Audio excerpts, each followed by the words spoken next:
बुलढाण्यात 10 वर्षापासून मिळतोय विदेशी भाजीपाला, शेतकरी कमवतोय लाखोंचं उत्पन्न।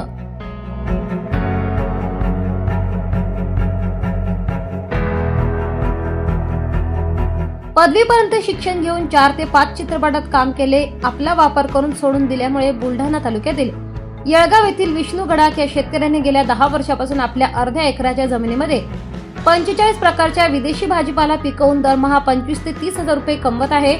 त्यामुळे त्याच्या या अभिनव प्रयोगाने त्यांना लाखोंचे उत्पन्न मिळवून दिले आहे।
मी येळगाव येथील शेतकरी विष्णू श्रीराम गडाख।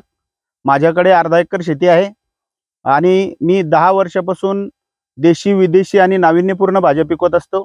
यामध्ये मी 45 प्रकारच्या वेगवेगळ्या भाज्या लावलेल्या आहे। थोड्या थोड्या क्षेत्रामध्ये या भाज्यांची मी लागवड करत असतो आणि या सर्व भाज्या स्वतः पिकवणे आणि स्वतः विकणे या पद्धतीने मी बुलढाणा येथे विकतो आणि बाहेर सुद्धा माल पाठवत असतो। कोणकोणत्या भाज्या आहेत? यामध्ये ब्रोकोली आहे, रेड कॅबेज आहे, लेटुस आहे, सॅलरी आहे, झुकिनी आहे, पोकचोई, लोलोरोसा, ॲस्पॅरागस, चायनीज कॅबेज, कर्ली केल, अजून पुन्हा परत पोकचोई, ब्रुसल स्प्राउट, लेमन बेसिल, थाईम, अशा एकंदरीत जवळपास 45 प्रकारच्या वेगवेगळ्या खूप प्रकारच्या भाज्या आहेत। पारंपरिक शेती आणि या आपण शेतीला जोडधंदा केला त्या बाबतीत किती उत्पन्नात झालं? पारंपरिक शेती करत असताना माझे 7-5-12 व्हायचे, जास्त पैसे मिळायचे नाही, परंतु मग मी याला पर्याय म्हणून काहीतरी नाविन्यपूर्ण भाज्या लावायच्या बा अशा हिशोबाने मी नवीन नवीन प्रयोग करत गेलो। असं करता करता एकंदरीत 45 भाज्या पिकवायला सुरुवात केली। पारंपरिकतेपेक्षा यामध्ये मी महिन्याकाठी जवळपास 25 ते 30 हजार रुपये कमवतो। ग्राहक कसा मिळतो आपल्याला? ग्राहकाच्या बाबतीत सांगायचं झाल्यास तर ग्राहक बुलढाण्यासारख्या शहरामध्ये ग्राहक उत्तेजित करणे, ग्राहकाला निर्माण करणे कसं हे झालं तुम्हाला? ग्राहक निर्माण करत असताना मी सुरुवातीला 3 वर्ष लॉसमध्ये गेलो। सुरुवातीला पहिले ग्राहक या भाज्यांना कुतूहलाने पाहायचे आणि घ्यायचे नाही।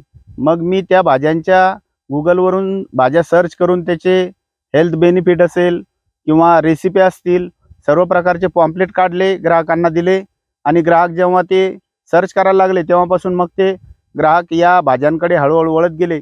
आता बऱ्यापैकी ग्राहक माझी वाट पाहत असतात आणि चांगल्या पद्धतीने माझा व्यवसाय चालू आहे।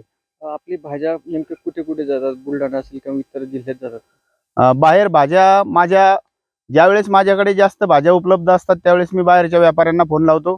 त्यामध्ये अकोला असेल, अमरावती असेल, पुणे असेल, औरंगाबाद असेल, अशा बऱ्याच ठिकाणी वेगवेगळ्या ठिकाणी मी भाज्या पाठवत असतो.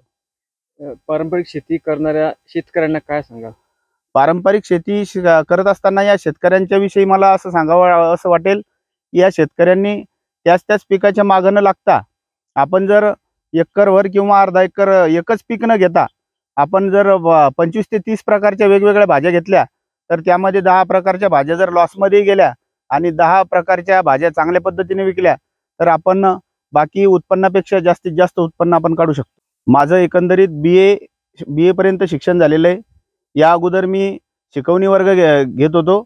त्या व्यतिरिक्त बऱ्याच दिवस मी काही चित्रपटांमध्ये 4-5 चित्रपटांमध्ये सुद्धा काम केलं, परंतु फुकट लोक वापरून घ्यायचे, पैसे द्यायचे नाही आणि त्यामुळे मग मी हा व्यवसाय निवडला आणि याच्याकडे वळलो. किती एकरामध्ये? एकंदरीत फक्त 20 गुंठ्यामध्ये अर्ध्या एकर क्षेत्रामध्ये मी या 45 प्रकारच्या भाज्या पिकवतो. निसर्गाच्या सानिध्यात शाही विवाह सोहळा, तुमच्या स्वप्नातील लग्न आता तुमच्या बजेटमध्ये. माऊली मंगल कार्यालय. लग्नाची तयारी आम्ही करू, आठवणी तुम्ही जपा. बजेटची चिंता सोडा, शाही अनुभव घ्या. संपर्क करा. VV करंदीकर, अध्यक्ष, निर्धार सेवा संघ. मोबाईल नंबर 96 99 31 28 40, तसेच 98 50 89 28 92, तसेच 70 20 74 85 96. आमचा पत्ता पिंपरी सदो, पोस्ट भावली खुर्द, तालुका इगतपुरी, 422 403. तुमच्यासाठी खास दिवसासाठी खास सेवा.